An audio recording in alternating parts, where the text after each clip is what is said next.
lagi di IBC Podcast episode yang kedua.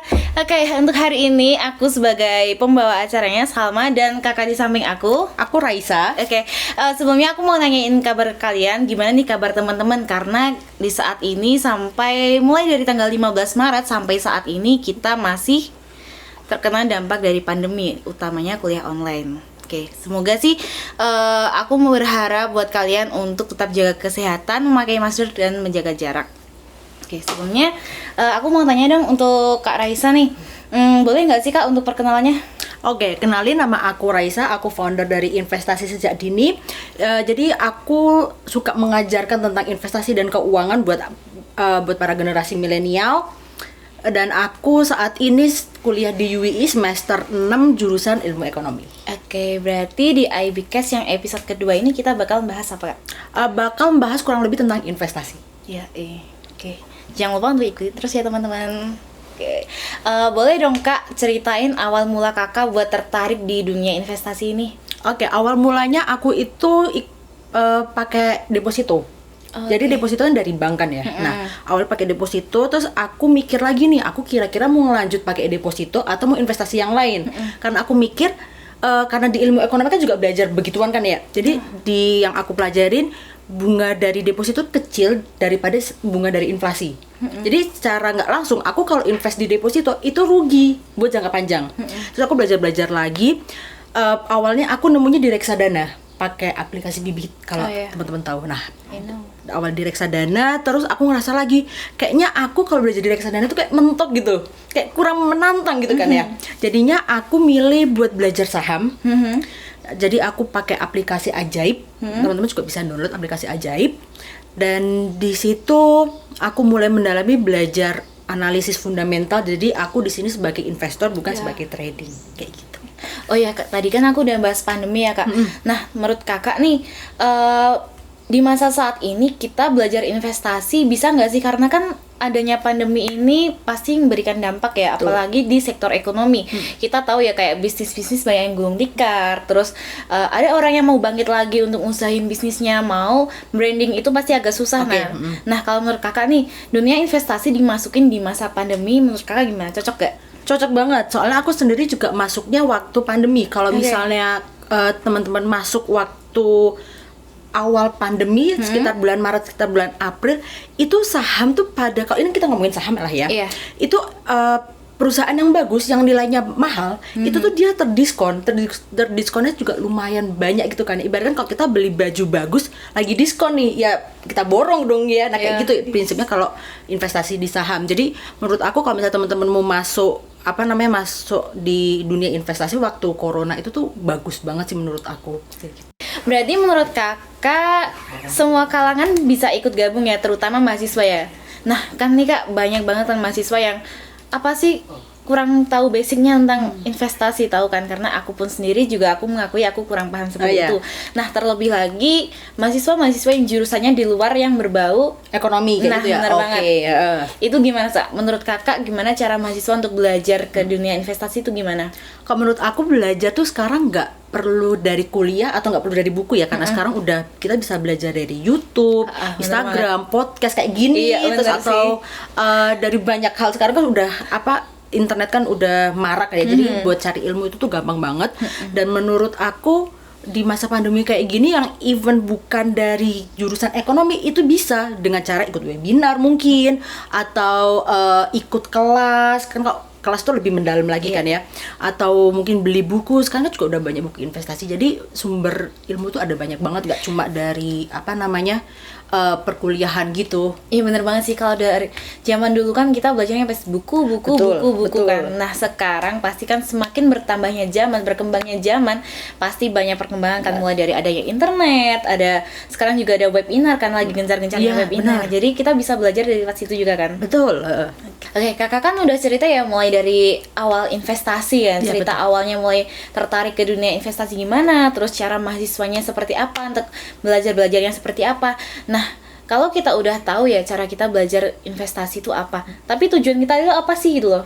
Oke, berarti kayak kita belum tahu tujuan investasi itu apa. Kita cuma belajar basicnya apa sih itu investasi kayak gitu, tapi kita belum tahu tujuannya. Nah, buat memperkokoh tujuannya mahasiswa itu tadi itu gimana Kak? Kalau menurut aku sebelum kita investasi itu bener kata kamu yang kita tuh harus tahu tujuan investasi kita tuh apa. Bener.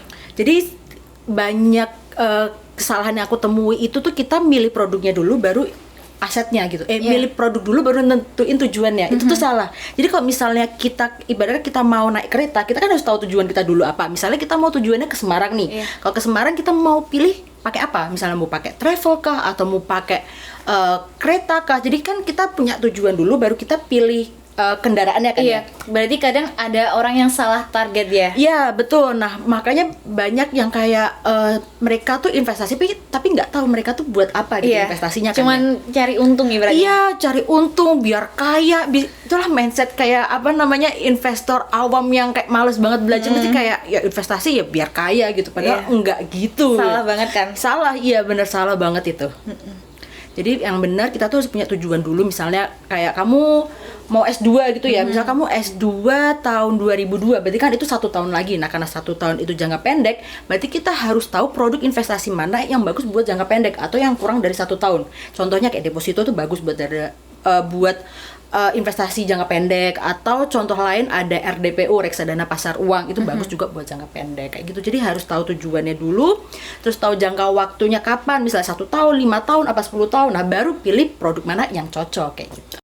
Oh iya, tadi kan kakak udah ngebahas tentang produk investasi ya. Tapi aku mau sebelum masuk ke situ, boleh aku ulang lagi nggak kak? Boleh. Tentang investasi yang ke mahasiswa tadi. Oke. Nah, aku tuh mau tanya dong, aku juga penasaran sih, cara mulai investasi untuk kalangan mahasiswa tuh kayak gimana? Oke, kalau dari aku bakal nyaranin ke semua teman-teman aku sebelum mulai investasi itu ada baiknya kita mengetahui profil resiko dulu. Apa itu kak? Jadi profil resiko itu sebenarnya kayak patokan awal kita, sebenarnya kita tuh termasuk ke investor agresif, konservatif, atau ke moderate kayak gitu ya. Nah, tiga-tiganya itu apa? Jadi singkatnya kalau yang konservatif itu dia investor yang menghindari resiko gede. Bisa dibilang low return sama low risk. Tapi yang moderate ya dia pingin dia bisa ngehandle resiko yang agak lebih besar tapi dengan return yang juga sedang-sedang aja gitu. Berarti kan moderate berarti sedang-sedang aja. Sedangkan yang agresif itu dia investor yang dia berani berinvestasi di aset yang resikonya gede. Misalnya contoh kayak saham atau Bitcoin itu yang resiko gede banget kan. Nah, buat yang berani buat masuk ke situ itu masuknya ke investor agresif, itu profil resiko. Jadi setiap orang itu bisa milih 3 itu ya? Bukan milih, itu sebenarnya ada tesnya. Nanti kamu masuknya ke investor agresif kah atau konservatif ataupun ke moderate kayak gitu. Oh kayak gitu, baru tahu sih aku. Ya ada tesnya dan biasanya itu tuh tesnya simple sih, kayak contohnya kalau misalnya harga investasi, bukan harga sih ya, aset investasimu turun, kamu bakal jual atau kamu bakal beli. Kalau misalnya jual nanti artinya apa, kalau misalnya kamu mau beli artinya apa, ada itunya sendiri gitu. Kalau Kak Raisa sendiri ambil yang apa? Kalau aku yang moderate. Moderate? Iya. Alasannya? Kalau alasannya kurang berani juga sih ya kalau aset investasi besar. Yang penting aku tuh returnnya nggak yang besar-besar banget, yang penting pasti. Jadi nggak mau return yang gede, tapi yang penting dapat return kecil tapi tiap hari lah, ibaratnya kayak gitu. Oke, berarti kalau kesimpulannya dari ketiga pilihan tadi itu bukan pilihan ya maksudnya? Bukan ya, itu tipe-tipenya. Dari tiga tipe itu mahasiswa paling bagus yang mana kak? Semuanya bagus menurut aku, tinggal balik ke diri kamu masing-masing itu kayak gimana. Berarti cara yakinin diri kita sendiri ya? Iya betul, terus kadang profil resiko tuh kayak belum pasti gitu. Jadi misalnya kamu profil resikonya jatuhnya ke konservatif yang investasi yang resikonya kecil ya, tapi sedangkan kamu ini minat untuk resiko yang gede. Oke. Dan kamu berani menanggung kalau misalnya aset investasi kamu tuh anjlok gede tuh, kalau kamu berani ya berarti kamu bisa dikatakan investor agresif kayak gitu. Jadi belum fix profil resiko itu menentukan jati diri investor kita masing-masing kayak gitu. Enggak. Baru tahu sih. Benar banget sih. Oke, sebenarnya ilmu yang aku dapat walaupun belum sampai full ya yang kita bahas hari ini, tapi aku udah dapet gambarannya gitu. Iya, udah dapet gambarannya sih. Oke. Nah, Kak, berarti kalau udah dari cara mulai investasinya dari kalangan mahasiswa, nah kalau produk investasinya itu gimana kak? Oke, produk investasi itu ada banyak banget kan ya. Tadi aku bilang kalau misalnya mau investasi sebaiknya tuh tentuin tujuannya dulu. Tentuin tujuan, terus jangka waktunya, baru pilih produk produk investasinya. Iya. Nah, ini aku sebutin dia mungkin 1-2 aja ya biar kita cepat. Yang buat jangka pendek itu bagusnya ada deposito sama reksadana pasar uang. Ini jangka waktunya kurang dari 1 tahun. Terus yang sedang atau yang menengah itu bagusnya ada reksadana pendapatan tetap sama obligasi atau surat berharga negara, surat berharga syariah negara, surat hutang kayak gitu bagus buat jangka menengah yang sekitar mungkin 2 sampai 5 tahun. Tapi kalau lebih dari 5 tahun itu masuknya udah ke jangka panjang. Contohnya tuh saham, terus bisa reksadana saham. Ya itu. Ya. Misal nih Kak, kayak aku kan juga pernah dengar kan produk investasi tapi disangkut pautin, misalnya mau beli rumah, mau beli mobil kayak gitu. Nah, itu kayak gimana sih Kak? Gimana maksudnya ini? Jadi kayak jarak-jarak yang tadi tuh Kakak bilang, misal jaraknya 3 tahun, 5 tahun. Nah, itu tuh ada sangkut pautnya nggak sih? Maksudnya aku mau beli mobil nih. Nah, aku ambil produk investasi yang kayak gimana gitu. Oke, ada nih. Nah, makanya aku tanya, kamu mau beli mobilnya tahun berapa? Oh, misal 2025 ya? 2025, berarti itu 4 tahun lagi kan ya? Iya. Karena 4 tahun lagi dia masuknya ke investasi jangka menengah. Jadi kamu bisa ngambil yang tadi aku sebutin itu, atau kamu ada opsi lainnya P2P lending. Peer-to-peer lending itu kamu minjemin uang ke perusahaan, nanti perusahaan juga bakal ngasih apa namanya itu? Return ke kamu, itu juga bisa. Jadi apa namanya, emang ada banyak opsinya sih, tinggal dipilih aja mana yang cocok sama kamu gitu. Dan tujuan investasi kamu. Ya sih, berarti balik lagi ke omongan Kak Raisa, berarti kalau kita sebagai investor itu berarti kita harus mencerminkan diri kita sendiri ya kan? Betul. Jadi kalau kita mampu di sini ya udah kita pilih ini. Iya, benar. Kalau kita nggak mampu ya nggak usah, jangan melewati batasnya. Betul, kan ada banyak tuh yang ikut-ikutan mungkin karena sekarang lagi hype-nya saham, terus pada orang masuk ke saham padahal nggak tahu nggak tahu analisanya kayak gimana, terus modalnya juga terbatas. Soalnya kan saham juga harganya ada yang mahal, ada yang murah juga kan, tapi buat yang saham kayak yang blue chip itu kan juga mahal ya jatuhnya. Nah, kita jangan yang asal ikut-ikutan orang aja, kita harus tahu diri kita tuh mampunya nanggung resiko yang seberapa, terus tahu modal kita berapa, jadi nggak cuma asal ikut-ikutan aja gitu. Iya, semuanya kembali lagi ke kemampuan setiap orang masing-masing. Benar banget. Okay. Nah, FYI aja sih buat teman-teman pendengar setia IBcast. Sebenarnya di sini bukan cuma hanya aku dan Kak Raisa. Nah, pasti banyak sih tim-tim setia IBcast di belakang ini. Jadi itu aku lihat sih dari tadi kayaknya banyak yang penasaran. Antusiasnya gede. Terus kayaknya mau ngajuin pertanyaan sih. Cuman kayak nggak berani sih Kak. Iya, boleh aja kok misal ada pertanyaan boleh di. Ini ada open pertanyaan loh. Aku mau tanya. Boleh silakan. Aku dulu. Satu lah. Pentingnya investasi buat mahasiswa tuh apa sih Kak? Oke, gimana Kak? Oke, boleh aku langsung jawab? Langsung aja sih. Pentingnya investasi buat mahasiswa menurut aku tuh penting banget nggak ya? Nggak cuma buat mahasiswa aja, tapi ini buat kelangsungan hidup kita gitu. Itu investasi penting banget. Karena apa? Karena di dunia kita, di dunia ekonomi itu tuh nggak cuma kita ngehasilin uang gitu. Ada saatnya kita tuh harus bikin uang kita bekerja buat menghasilkan uang yang lain. Seperti dengan cara investasi. Jadi investasi itu gampangnya kita itu bikin uang kita bekerja buat menghasilkan uang yang lain. Misalnya teman-teman atau kalian di sini kerja buat cari uang, itu artinya itu pendapatan aktif. Ini kita ngomongin tentang teori keuangan dulu ya, itu pendapatan aktif. Tapi kalau pendapatan pasif itu yang didapat dari investasi. Jadi kalian tuh nggak perlu kerja, kalian tuh cukup tidur di rumah, ibaratnya kayak gitu ya. Uang tuh bisa langsung ngalir masuk ke rekening kalian. Kalau misalnya dulu nih, kalau kita mau dapat pasif income tuh kita harus kayak bangun kos-kosan. Tahu kan ya, kalau ibu kos kan tinggal duduk-duduk di rumah uangnya ngalir kan. Nah, sekarang itu nggak cuma bangun kos-kosan aja, bisa dengan investasi di saham atau di reksadana. Jadi menurut aku investasi itu penting banget, nggak cuma buat mahasiswa aja, tapi buat kelangsungan hidup kita ya, dan buat semua kalangan begitu. Oke, makasih. Kita lanjut ke pertanyaan yang kedua ya Kak. Boleh. Ada yang mau tanya kan? Aku. Yoi, gimana? Berapa sih biasanya modal yang dikeluarkan untuk mahasiswa? Nah, itu gimana Kak? Oke, langsung aku jawab ya. Jadi modal yang dibutuhin sebenarnya kita bisa mulai dari modal 0 rupiah sebenarnya ya. Oh, bisa kah? Bisa, dengan cara mungkin kalau teman-teman di sini ngakalinnya pakai kode referral. Kode referral, oke. Ada beberapa aplikasi yang pakai kode referral. Nanti mungkin bisa dapat, kalau di Ajaib tuh dia dapat koin. Nanti koin itu bisa ditukar dapat 1 lot saham. Itu modalnya 0 kan? Iya. Nah, itu bisa pertama mulai dari 0 rupiah atau bisa mulai dari 10.000 rupiah. Itu dari reksadana. Ada reksadana yang minimum kita beli itu 10.000 rupiah.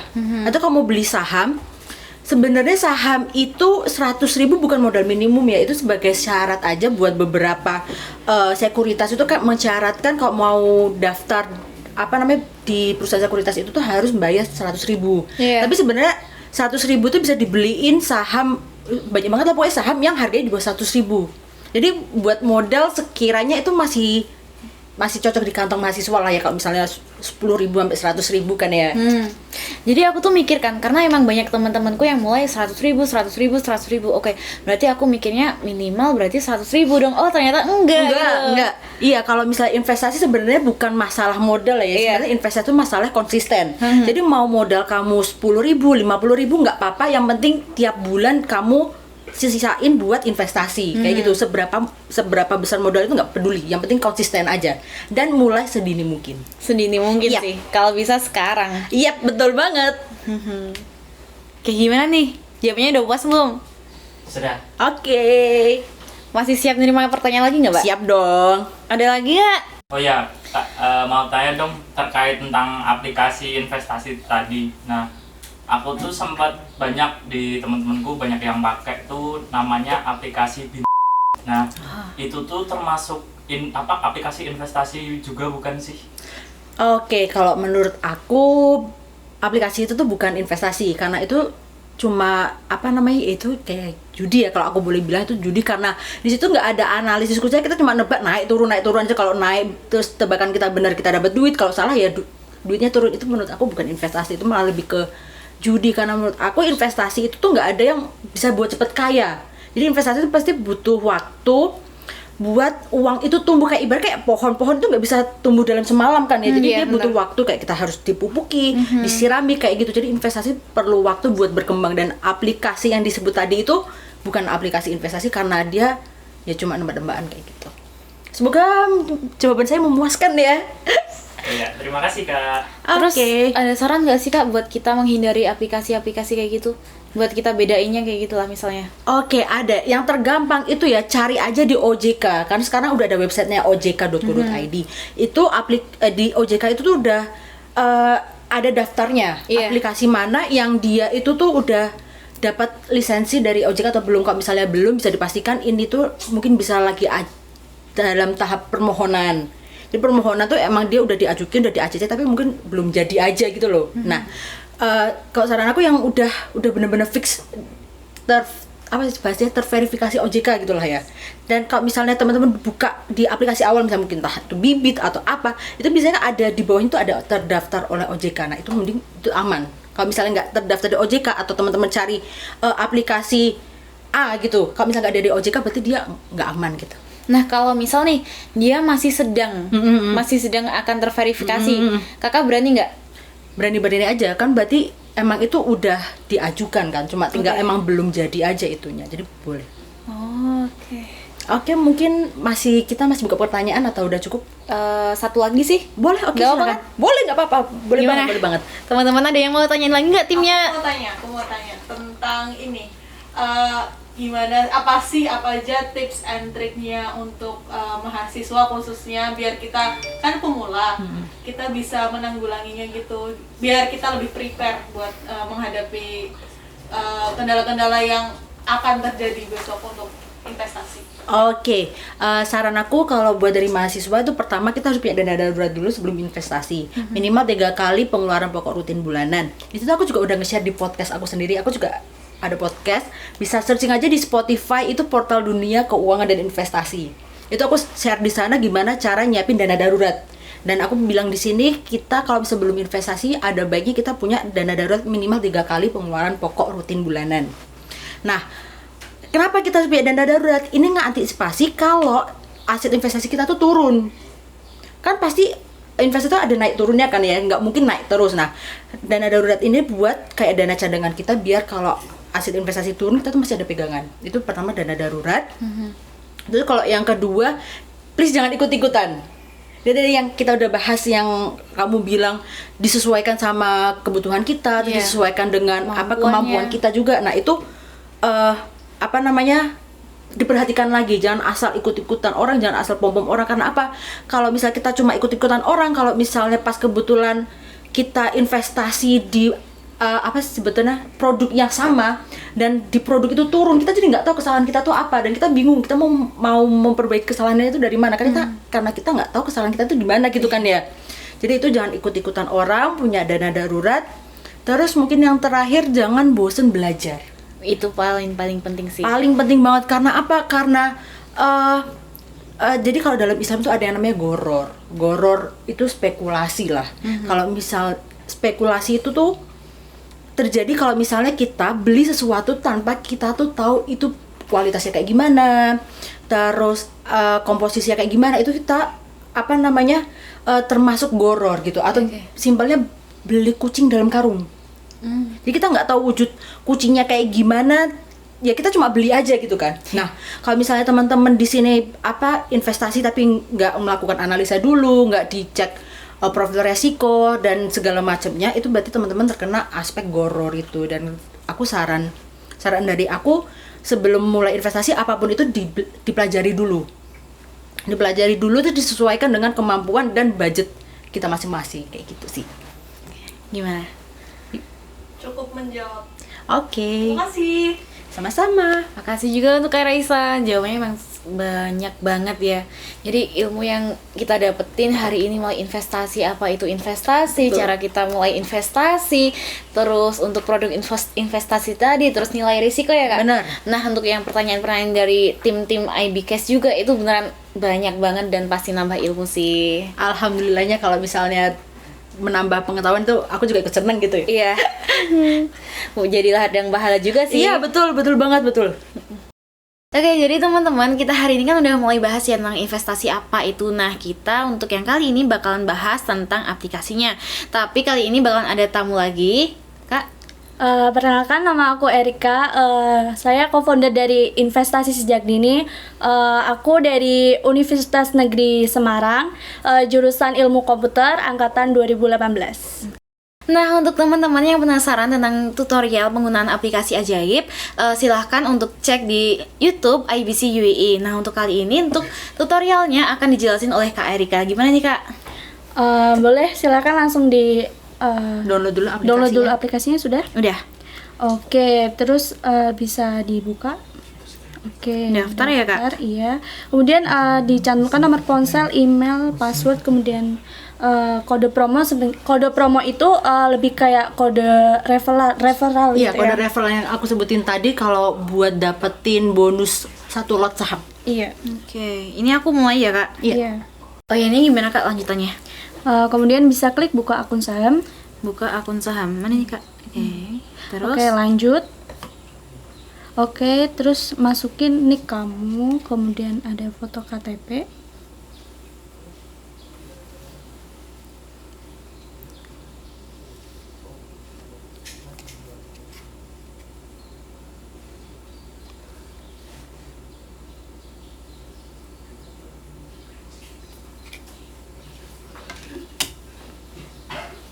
Terus tingkat pendidikan kita pakai yang SMA.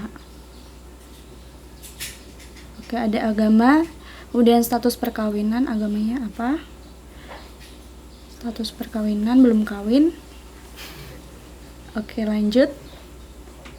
16 angka.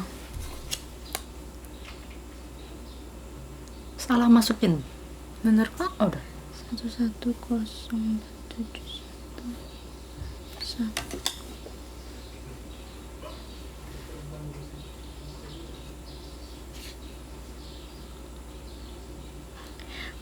Kemudian coba betul lanjutkan.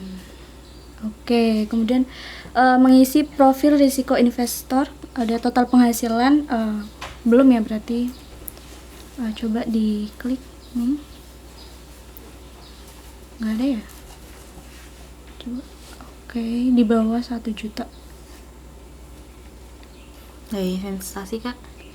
Nih, kamu yang resiko rendah atau tingkat resiko sedang apa resiko tinggi? Kayaknya karena aku emang masih basic ya, jadi mending rendah sih. Oke, dipilih aja yang rendah. Pengalaman sudah berpengalaman atau tidak berpengalaman atau Tidak berkepengalaman. Oh, iya udah Oke. tulis aja tidak berpengalaman. Oke, jangka waktunya mau berapa tahun nih?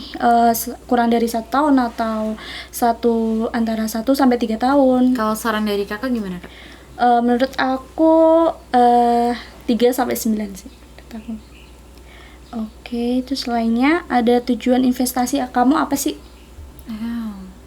Bisa buat modal nikah atau buat beli Iya, mobil kan buat- bisa.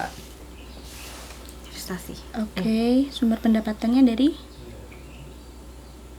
keuntungan bisnis, bunga simpanan, warisan atau dari orang tua. Oke, dari orang tua. Selesai, kemudian lanjut. Ada informasi rekening nih, nama bank kamu yang nanti buat ngirim enggak ada yang buat tarik up RDN. top up RDN kamu, kemudian bisa narik dana dari ajaib kamu gitu. Oh iya, untuk nama banknya harus sesuai sama nama kamu ya. Iya. Oke.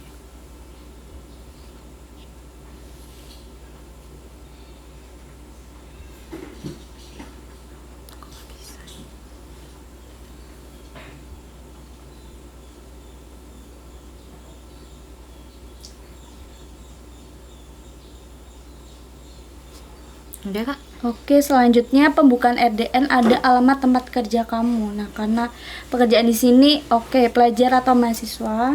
Kemudian namanya Universitas Islam. Oke.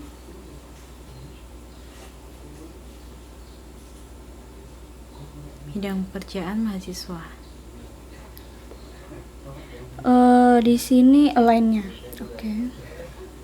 Kemudian ada bidang pekerjaan apa? Oke, mahasiswa. Kemudian ada alamat tempat kerja, alamat Univ aja universitasnya. diisi ya. Oke nih kak, karena kan lanjutannya suruh bikin video nih kak, jadi gimana? Oke, terus nanti kamu bikin video nih dengan format "Hai, saya nama kamu, kemudian saya mau investasi saham di Ajaib." Apakah sambil megang KTP kak? Iya. Jadi seperti ini ya? Iya. Oke, aku mulai ya kak. Oke. Iya. Hai, saya Salma. Saya mau investasi saham di Ajaib. Lanjut ya. Oke, lanjut.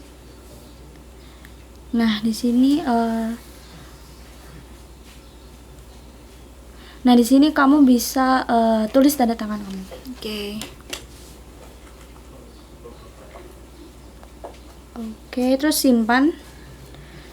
Nah, ini kamu bisa baca syarat dan ketentuan rekening efek PT Ajaib Sekuritas. Oke, kalau sudah dibaca, sudah dimengerti, kemudian saya setuju. Pilih saya setuju. Oke, aku baca dulu ya kak. Oke, siap. Oke.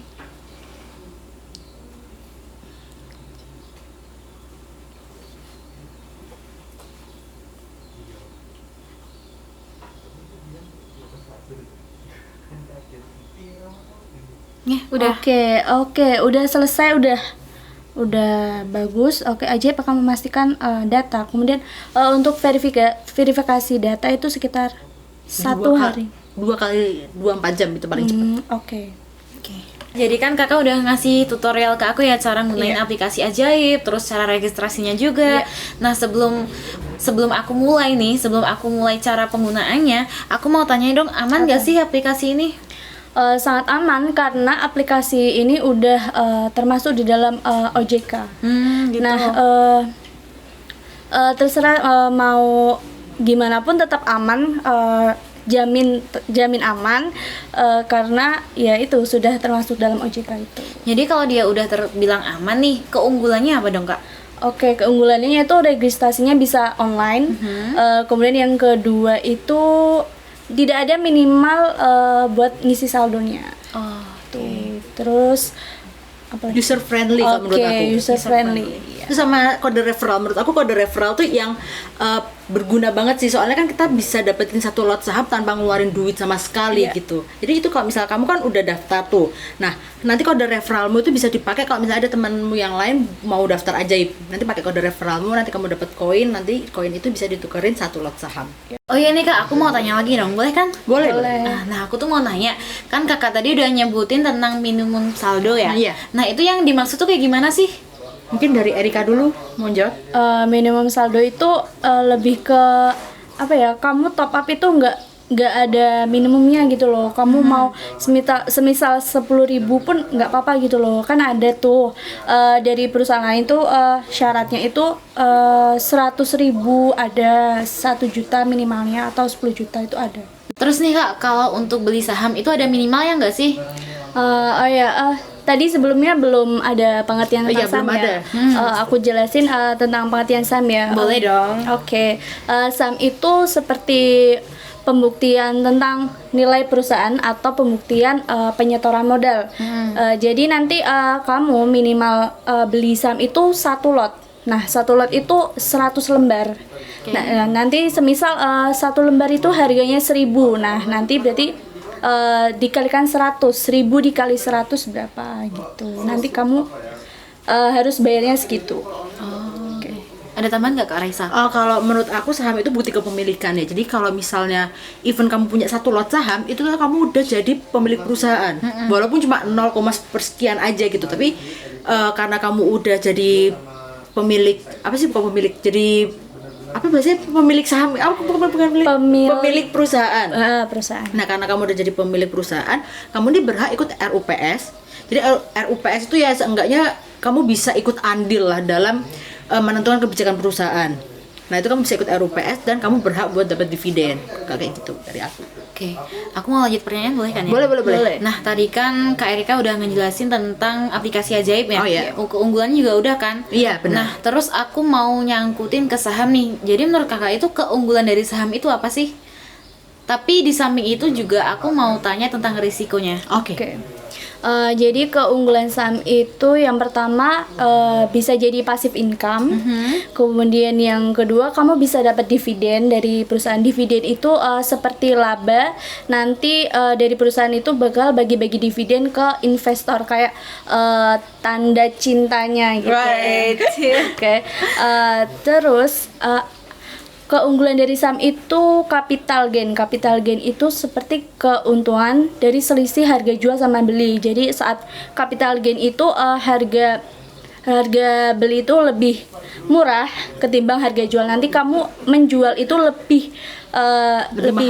mahal. Jadi kamu dapat keuntungan dari situ.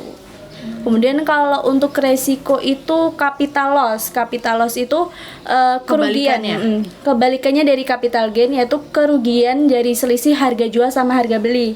Jadi kamu tuh rugi karena kamu itu jualnya dengan harga lebih kecil ketimbang kamu beli gitu. Terus tidak liquid. Tidak liquid itu artinya tidak ada susah buat diperjualbelikan gitu. Kemudian susah juga buat dicairkan dananya. Kemudian ada juga tidak dapat dividen. Kadang ada perusahaan yang tidak bagi-bagi dividen. Jadi itu nggak semua perusahaan itu membagikan dividen ya? Iya. Betul. Karena dividen itu menurut di perusahaannya itu memang nggak wajib gitu loh kalau bagi-bagi dividen gitu. Terus apa lagi, Sah? Terus kalau buat kelebihannya ya cukup capital gain sama dividen, tapi kalau kekurangannya tadi kurang delisting. Jadi perusahaan itu bisa dihapus pencatatan dari BEI. Nah, tadi cuma namain itu aja sih, tadi kurang delisting aja. Kalau suspensi tadi udah ya? Belum. Oh, suspensi. Berarti kurang delisting sama suspensi. Kalau suspensi itu kayak ibaratkan murid diskors. Jadi BEI itu bisa memperstop perdagangan kalau misalnya dianggap perusahaan ini tuh melakukan kecurangan atau dia tuh ada gerak-gerik yang mencurigakan, itu bisa diberhentikan perdagangannya. Itu kalau yang suspensi. Kalau delisting itu dihapus. Kalau udah dihapus, ya berarti perusahaan udah nggak bisa diperdagangkan lagi. Kalau misalnya kamu punya perusahaan yang udah delisting, ya kamu kalau mau jual, ya kamu harus datang ke perusahaannya langsung gitu, nggak bisa lewat BEI lagi kayak gitu. Oh gitu. Jadi kalau menurut Kakak nih, tips and triknya gimana sih Kak? Ada tips and trick gak sih dari Kak Erika dan Kak Raisa? Siapa dulu nih? Erika dulu aja. Kamu dulu. Oke, aku dulu. Kalau tips and triknya buat investor pemula ya, lebih baik itu kalau beli saham yang blue chip atau yang kapitalisasinya besar. Karena apa? Kalau misalnya saham gorengan itu resikonya tuh tinggi banget.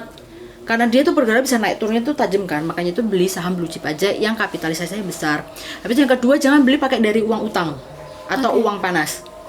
Beli pakai uang nganggur aja. Kalau misalnya ada uang nganggurnya 100.000, ya beli 100.000 aja gitu loh. 100.000 yang harga satu lagi 100.000 loh ya, atau kurang dari itu. Jangan dipaksain kalau misalnya harga saham lagi diskon terus kamu kayak jual tanah atau jual kendaraan buat beli saham, itu jangan menurut aku. Terus jangan spekulasi, lakukan analisis, sama yang terakhir jangan ikut-ikutan. Kayak gitu. Mungkin kalau dari Erika apa? Kalau dari aku mungkin lebih ke mindsetnya aja ya. Mindsetnya itu jangan, kita tuh harus selalu untung. Padahal itu kalau di saham kita tuh kadang ada pas low-nya mungkin rugi gitu. Mindsetnya kita tuh harus selalu belajar gitu. Jadi gimana nih teman-teman? Karena kan kita tadi udah bahas banyak banget, mulai dari sekuritas dan apa itu Kak?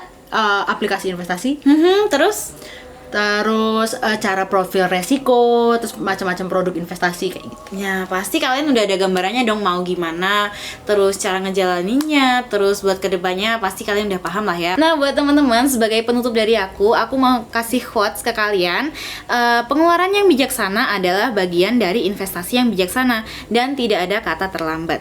Jadi kapanpun kita mulai itu nggak ada kata terlambat, dan itu menurut Runda Katz. Nah buat teman-teman yang mau info lanjut tentang investasi, tentang saham dan apapun itu, bisa langsung ke Kak Raisa melalui apa Kak? Instagram @RAISSA, nya belakangnya 5 kali. Terus bisa cek di podcast di Spotify, portal Dunia Keuangan dan Investasi, atau bisa disebut podcast. Lalu ada TikTok sama YouTube. Investasi sejak dini. Nah oke teman-teman, sekian dari kita, dari aku, Kak Erika dan Kak Raisa untuk IBCast episode yang kedua hari ini. Dan jangan lupa untuk ikuti terus IBC, yang mana untuk sosial medianya tercantum di description box. Jangan lupa untuk like, comment, Share Dan subscribe. see ya! Dadah!